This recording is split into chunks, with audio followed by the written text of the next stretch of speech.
Sir 2 शब्दों में जानना चाहूँगा, इसका मेन ट्रिगर पॉइंट मुंबई के दंगे थे या बाबरी मस्जिद का ढहना था? दोनों।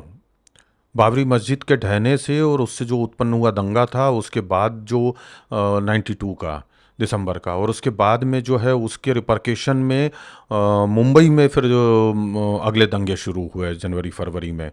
और वो दंगे जो हुए थे वो कंटिन्यू कर गए थे। और फिर जब ब्लास्ट हुआ तो ब्लास्ट के कारण बाद में और भी मतलब परेशानी आई थी, लेकिन जो दंगे हुए थे उसमें जो पहला माथाड़ी कामगार को चाकू मार दिया था, वहाँ से ये दंगा शुरू हुआ था।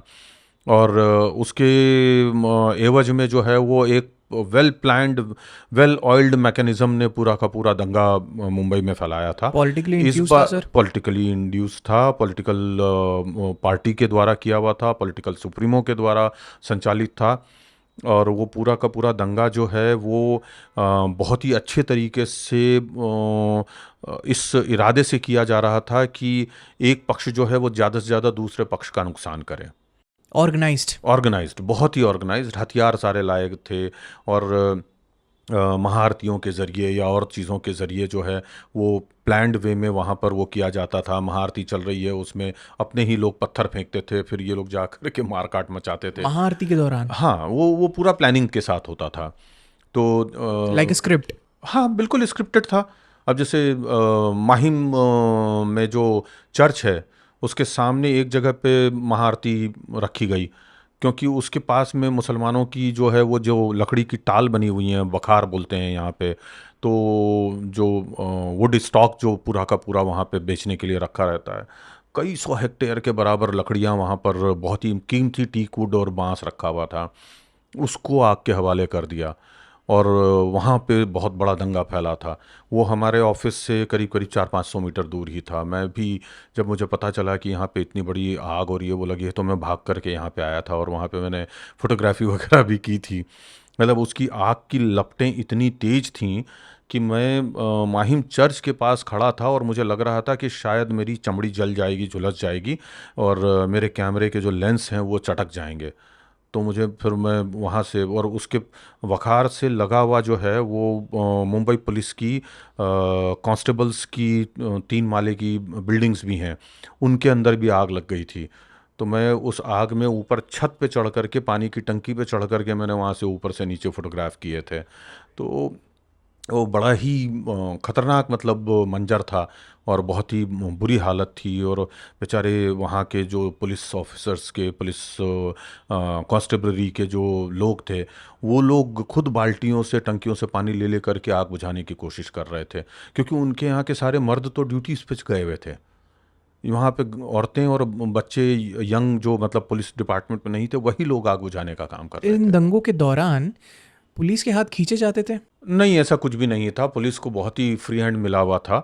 और बीच में तो फिर बाद में आर्मी भी आ गई थी। लेकिन हाँ, पॉलिटिकली थोड़ा-सा मतलब ये था कि जितना हो सकता है आप लोगों को ना मारें या फायरिंग ना करें या उस तरह की चीज़ें।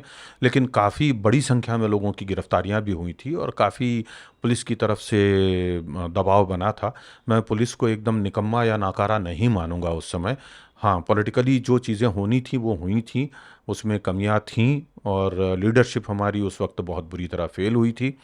और उसका जो है नतीजा, उसका जो भुगतान है वो इस देश ने भी किया।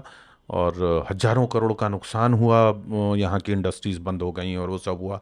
1 महीने तक पूरा दंगा चला 93 ब्लास्ट के बाद, और वो सब बहुत भारी नुकसान हुआ। इंसानियत का जो नुकसान हुआ उसकी तो भरपाई कोई कर नहीं सकता। आर्थिक रूप से जो नुकसान हुआ है उसने देश को 10 साल पीछे धकेल दिया, मैं ये कहना या चाहूँगा। Because when a bullet strikes और अ बॉम्ब ब्लास्ट हैपन, वो धर्म जात नाम पूछ के नहीं होता, वो सबको अपनी चपेट में ले लेता है। इसके बाद में गिरफ्तारी हुई, बहुत सारे लोग पकड़े गए, टाइगर मेमन गायब हो गया, बहुत आसार ये थे कि वो पाकिस्तान कराची में शिफ्ट हो गए आईएसआई की पनाह में। लेकिन इसके बाद एक नाम उछलने लगा बड़े बड़े इंटरपोल और बड़ी बड़ी एक एजेंसीज़ के द्वारा, जहां दाऊद इब्राहिम को सर्टिफाइड टेररिस्ट के तौर पर डिनोट किया गया। एंड लेकिन उन्होंने डिनाई किया। राम जेठमलानी, अब जो नहीं रहे, उनको कॉल करके कि मैं मुंबई वापस आना चाहता हूँ। इसके पीछे की जो सच्चाई है, आप बताना चाहेंगे सर? दाऊद इब्राहिम ने राम जेठमलानी से बात की थी, और उनके सामने दाऊद ने ये भी कहा था कि मुझे बड़ा अफसोस है कि जो कुछ हुआ, ये सब इतना कुछ होगा ये मेरी नॉलेज में नहीं था, और ये जो भी कुछ हुआ बहुत बुरा हुआ। उसने ये पेशकश रखी थी कि मुझे फांसी की सज़ा न दी जाए, और जितने भी केसेस हैं, ट्रायल हैं, वो आप चलाना चाहते हैं चलाएं, मुझे जेल में रखना चाहते हैं रखें, लेकिन मैं हिंदुस्तान लौटना चाहता हूँ। लेकिन तब की सरकार ने उसकी ये जो मांग है नहीं मानी कि हम फांसी नहीं देंगे या जो भी कुछ होगा। उसको उसका ये था कि आप मुझे या तो हाउस अरेस्ट रख लो या आप मुझे जेल में रख लो, लेकिन मेरे ऊपर पाबंदियां और सख्ती नहीं होनी चाहिए। तो इस तरह की चीज़ जो है, इतने बड़े मानवता के खिलाफ हुए अपराध में किसी को भी प्ली बार्गेन करने की इतनी इजाज़त कोई भी सरकार दे, यह बड़ा मुश्किल ही था, तो और आपके हिसाब से सही डिसीजन था सरकार का? हाँ, निश्चित तौर पे सही था। क्योंकि देखिए, बहुत सिंपल सी चीज़ है कि फिर तो हर आदमी जो है क्राइम करेगा और बोलेगा भाई साहब माफ़ कर दो। लेकिन sir we are talking about Dawood Ibrahim. हाँ, कोई भी हो, दाऊद इब्राहिम हो या ओसामा बिन लादेन हो, आप 9/11 में अगर एक्टिवली इन्वॉल्व हैं, तो आपके ऊपर $5 मिलियन का रिवॉर्ड लगा करके और उसको 4 साल 6 साल तक खोज करके उसके बाद में नेवी सील जा करके उसके घर में घुस के मारते हैं। तो जब अमेरिका नहीं सहन करता तो हिंदुस्तान क्यों सहन करे?